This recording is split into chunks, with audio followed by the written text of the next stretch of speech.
How's it going, everybody? Welcome to the Liberty Bowl. We're going back to rethinking idioms today. Like I said, on the Liberty Bowl here, we try to understand every single perspective that we can. Of course, we are doing a segment now where we are taking the most commonly used phrases and idioms, and we're giving them a new spin. All right. Without further ado, this is rethinking idioms, people. But before we get into that, let's get into this.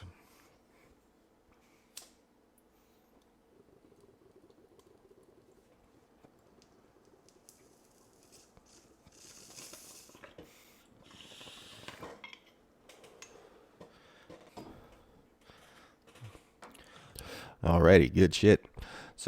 Today's idiom is going to be, I don't know, one that I really like seeing the double meaning to. Right? It's pretty I guess you would say common among the commie fucking regimes. Without further ado, here we go. Don't bite the hand that feeds. America is a nation that can be defined in a single word. I was going to foot him. We're losing our democracy! More inflation. What a stupid son of a bitch. Wake up! Before we get into that, let's get into this.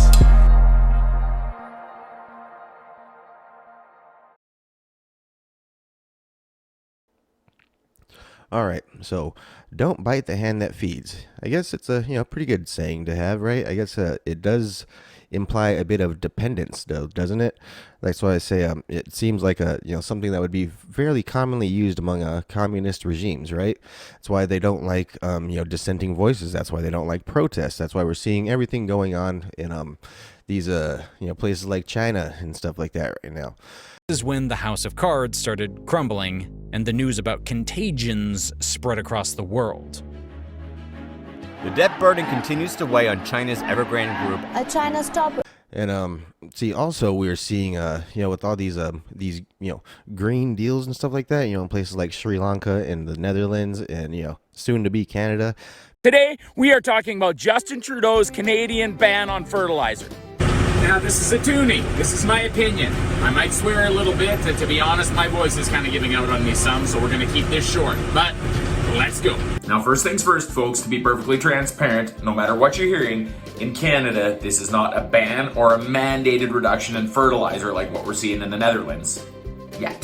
What this is a goal. It is a goal that has been set by the federal Liberal government to achieve a 30% reduction in emissions from fertilizer use. Basically, they're restricting the importation of fertilizers in the name of basically saving the environment and stuff like that, right?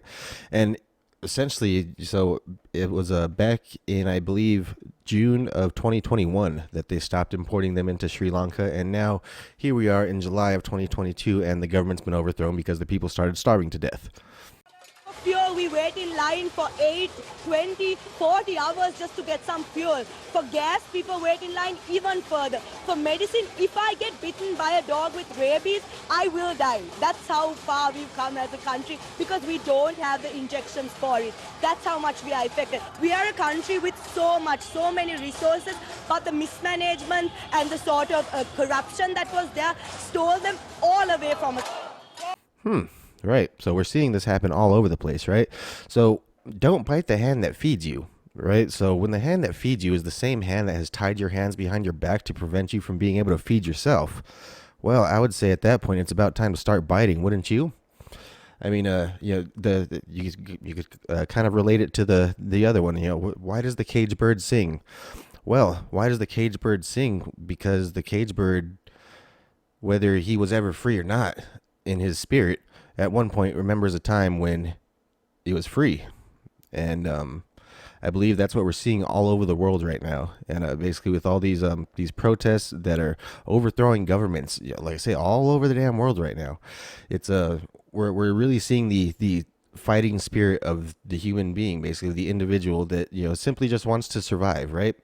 So don't bite the hand that feeds you. let's look at this from a different perspective, right? So basically, if you look at it from the top down, right, it's almost kind of like I guess something you would say to your dog, right? You wouldn't want your dog to bite you, right? I mean, that's the person that feeds you. The dog also wouldn't want to bite you because, of course, that's the person that feeds it. So essentially, if you look at it that way, doesn't it really seem like the government kind of looks at us sort of like pets, or perhaps pests even? I don't know. It's kind of kind of weird to think about, especially if you look at it from the other angle, right? When would a someone who's I guess a subordinate of someone say that to them, right? I guess with the whole communist workers parties and things like that, and basically these people that are all oh, capitalists are evil and stuff like that. I guess they would try saying that to them, but then ultimately we see what happens is they end up having their revolution. Well, they're not beautiful things. They're pretty bloody and disgusting and horrible, depraved acts of humanity, and it's all in the name of fairness, all because the people at the bottom are tired of the people at the top, right? It's understandable, I suppose, but ultimately the thing with communism is it just gives more power to the top. It may not be the top of big corporations, it's the top of government that it gives all this power to. And that's of course why these revolutionaries want to push for communist parties and things like that, because ultimately they know that it's easy to sell free shit to the public, right? But we know that free is really not free. Somebody has paid for that in one way or another, whether it was by force or whether it was out of the goodness of their heart. Somebody put up the money for all this free stuff, right? So you don't bite the hand that feeds unless the hand that feeds is the same hand that has prevented you from being able to feed yourself, right? That's why we love free markets. That's why we love capitalism. Essentially, it gives you the right to be your own business. If you want to go work for somebody, you're essentially selling your time to them. You're not going to work for them so you can make them money. You are going to work for yourself, and you're giving away your time so that way you may make money. Right? That's essentially the way that businesses work. If you think of yourself as a business, if you think more like a capitalist, you probably wouldn't hate capitalists so much. So that's about all I got to say about that one. So I don't know. What do you guys think of that one? Freaking rethinking, don't bite the hand that feeds. I don't know. Yeah, this one was kind of lazy put together. It's early in the morning. I'm sipping my coffee. But I do appreciate you guys watching and checking out all the other videos too. Peace. Don't forget to like and subscribe, bitch!